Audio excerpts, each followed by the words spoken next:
یک هفته شد که همون خوجگیده زردالچینه را سر کردیم. این زردالوی پیشپزگی اپریل می شود. ما در همین سورت داریم. پایان اپریل و سرشوی میده می پزد.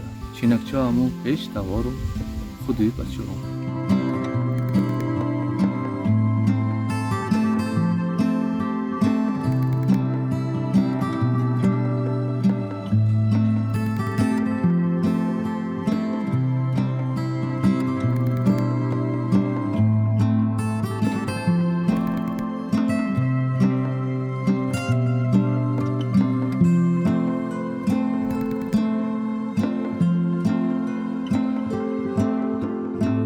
حاصل کمتره نسبت به اون سال پیش دو تن زیاد همون دوره دا فروخته بودیم، لیکن این سال اونیکه آمد برف و باران میوهش کمتره، اینقدر بستگی نیست.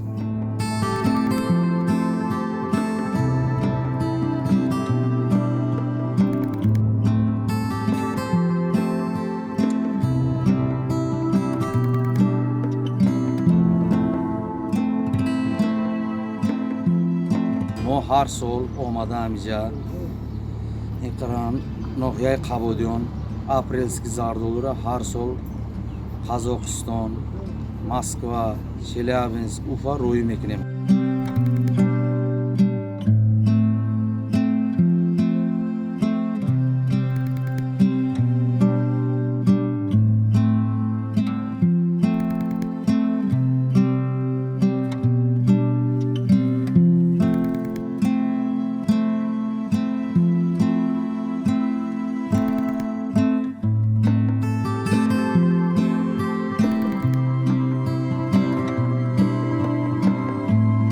برای حاصل نقض گرفتن هر سال پارو میتیم، نیمتر مافوس میتیم، بعد کربابین 3 لیتر ارالش کرده یک کاسگی نیم کاسگی در تکش میریم، آب میمونیم در وقتش.